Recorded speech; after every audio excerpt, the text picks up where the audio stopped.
Hi guys, welcome to Reen's Place. Tonight for dinner I am trying a new recipe, which is French onion chicken. I see the original recipe was made for a pressure cooker on, I think the gentleman's name is Pressure Luck. And his looks great, and I will try it just the way he made it in my pressure cooker another time. But I know my mom really wanted to do this, and she doesn't cook in a pressure cooker. So we're going to do the stovetop tonight. In here I have a cup of all-purpose flour. To it I'm going to add some salt, pepper, onion, and garlic powder to flavor it. I have 2 chicken breasts here, and I just kind of cut them into cutlets. I have a half of an onion chopped up. If you're going to make this like family sized, I would probably use a whole onion. I have a pint-sized jar of French onion soup, home canned. You can buy that in the store. Progresso makes a decent French onion soup. And if you're going to do it with this amount of chicken, I would get 1 pint jar, or I'm sorry, 1 can. And if you're going to do it like a big casserole dish, then you probably need 2. And what else do we need for this recipe? Some oil to fry the chicken in. And his recipe, I believe, calls for some onion soup mix as well. I'm not sure if I'm going to do that or not. But you're also going to need a box of Texas toast with cheese. So I'm going to get this chicken done. Again, just in here, we're going to put some salt. And I'm going to say probably, this is about, it says a tad. I'm going to say that's about a 1/4 teaspoon each. So I'm going to say 1/2 teaspoon each of salt and pepper. And I'm just going to eyeball the onion and the garlic.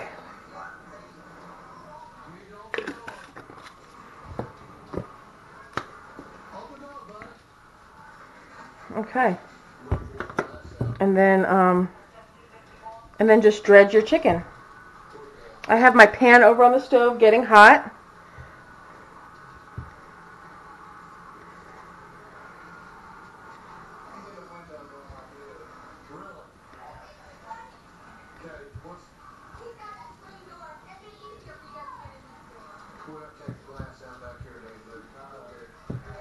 Okay. And then I'm just going to twirl this around and get these in the frying pan. Alright, come with me. Okay, so the pan's hot. I'm adding just a couple tablespoons, maybe a little more, of vegetable oil.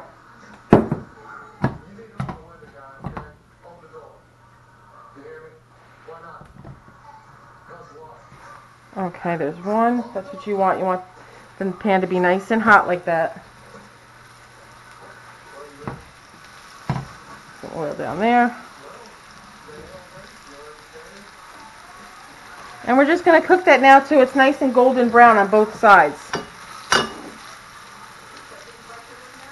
I'm going to let that go, and I'll bring you back when I have the second batch of chicken in. And in the meantime, I'm going to go and maybe have somebody get me the Texas toast out of the freezer so I can get that cooked up. Alright, give me 2 minutes and I'll be right back with you. Okay, I'm back. This is the second portion of chicken, and I'm just about ready to take it out of the pan. We are just browning it on both sides. Yeah, I'm going to call it done. Move it to the other plate. And you're halfway through the recipe. How do you like that? Okay, so now in the pan that you brown the chicken in, you're going to add 2 big tablespoons of butter. And you're going to add that chopped up onion. Again, I only used half because I'm making a smaller portion, and I had this open in my fridge.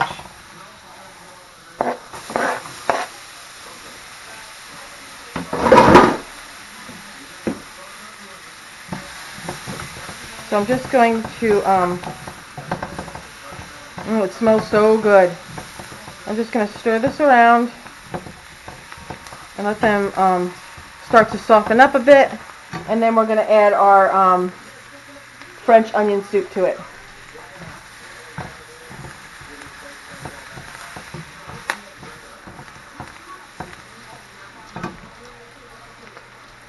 And I don't know if you've ever canned French onion soup before, but it's super easy. You just need a pressure cooker, a pressure canner, excuse me, and you just need a pressure canner, some onions, some beef base, a little bit of seasoning, and an afternoon free. But I thought I had a lot more cans than what I actually have downstairs, so there will probably be a video on that coming up this fall.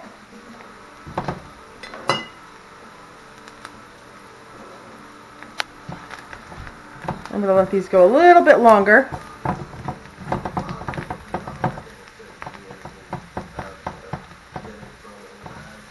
They smell so good, that butter and the flour that has the spice in it. And now all those good brown bits on the bottom and all the flour that you cook the chicken in, they're going to thicken that up to make it like a gravy. And you can thicken up the gravy if it's not thick enough for you with a cornstarch and water slurry, which we may have to do, I'm not sure. We're going to see how much it thickens on its own though.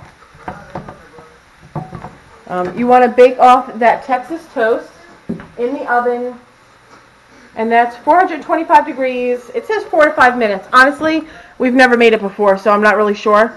I'm going to finish getting the sauce together, and then I'm going to throw it in the oven, and then after that we'll put it all together. You're also going to need some kind of cheese of your choosing. The recipe that I've seen online calls for Swiss cheese, and that's what I bought. So, okay, these are starting to get lightly caramelized. And so I'm going to add the French onion soup to it. Oh man. Oh, that smells so good. And at this point on the recipe that I've seen online, he put some French, what am I trying to say? Lipton's soup packet. Like he put a package of that in it. But honestly, I know that my onion soup is very tasty, and so I may yeah, I'm not going to add any of that other stuff. I may add a little salt and pepper in here, but that's it. Let's see. A little salt, not too much.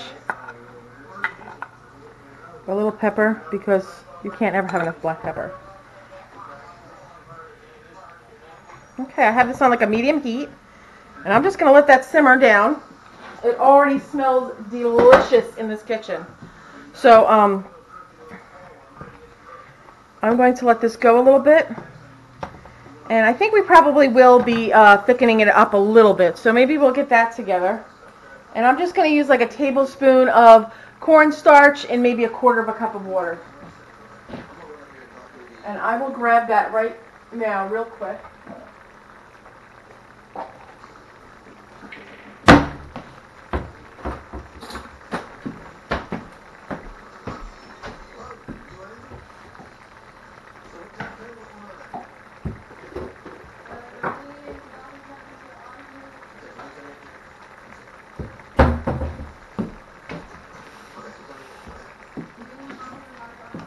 Okay, so you only want to put a little bit of cornstarch in. I did less than a tablespoon. I think I did even less than a quarter cup of cold water. And now I'm just going to pour a little in while it's bubbling and give it a stir. And that's going to thicken that up nicely into a gravy. I mean, it's a lot of ingredients, right? But it's so super simple. And if you use, like I said, you don't have to make your home canned French onion soup. Use the stuff that you buy in the store. It's just, you know, another step. Yeah, that works good. That was about a tablespoon of cornstarch and just a little bit less than a quarter of a cup. And that's perfect. That's exactly what I want right there. I wish you could smell it. Okay. I'm going to turn this off. I'm going to turn this off. I'm going to wipe down the stove and the counters real quick. I'm going to get everything we need to assemble the casserole on the other counter, and I'll bring you back and we'll put it together, and then we'll get it in the oven. All right, be right. Okay, guys, I have everything wiped down, and the Texas toast is out of the oven. So now we have everything together, and we can assemble it. I have a 7 by 11 casserole dish. And the box came with 8 pieces of Texas toast, but I'm only using 4. If you have a large family, you know, make them all. And I'm going to stick these 4 pieces in here.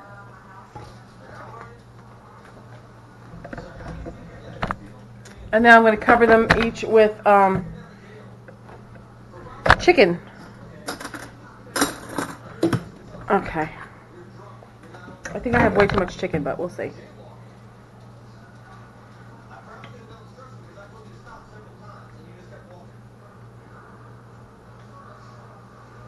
You know what? Let me move this pan real quick because I have already suffered one very bad burn from a really hot cooking sheet. And I don't feel like repeating that. Okay, now I'm going to just pile the chicken on the toast. And what's nice is that I have a couple of smaller pieces so I could like fill in.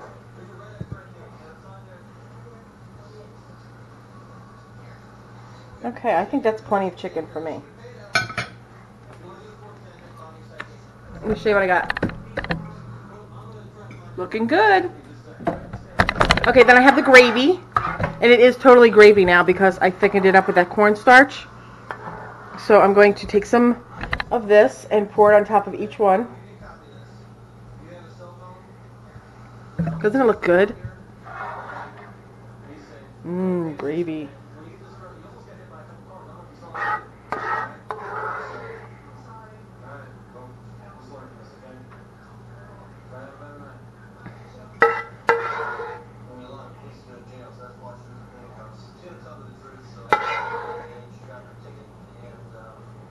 Okay, this is so simple. Next, I am adding some Swiss cheese singles.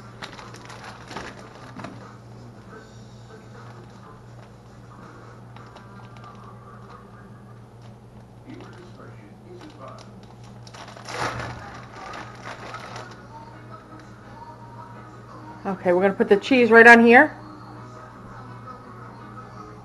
I think I'm going to work my crazy.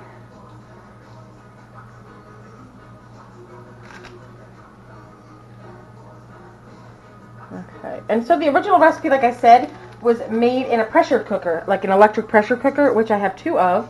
But my mom seen this recipe also and wanted to try it when I told her about it.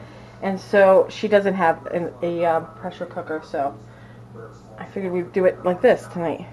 Okay, so I had the cheese on there. Add more if you want more, less. But don't forget there's also cheese on the garlic bread. And now I'm just going to drizzle a little bit of gravy over the cheese.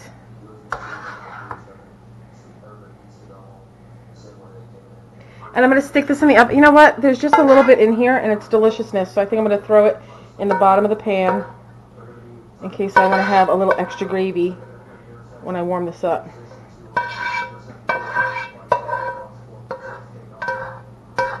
I mean, you don't want to waste it. Okay. Okay. This is going to go into a 425 degree oven just until the cheese is melted and it's starting to look bubbly. I will bring you back when it comes out of the oven. Let me give you an up close before, and I will show you the deliciousness when it comes out. Okay, I'm back. It's been about 20 minutes in a 400 degree oven, about 425. It's all bubbly and delicious looking. And I'm going to pull a piece out onto my plate here.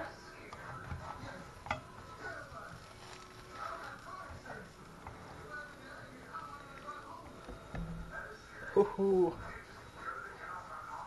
Doesn't that look good? Okay.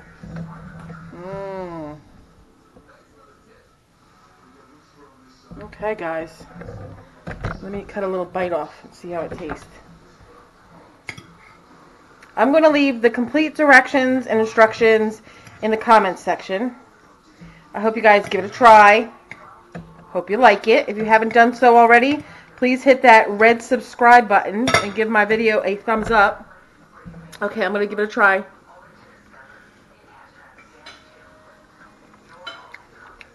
It's good. I really like the Swiss cheese in it. It really does taste like French onion soup. I don't know if you eat a lot of French onion soup or not, but it really does taste like it. It's kind of like the best part, you know, the crouton on top. Well, the whole bottom of it's like a crouton.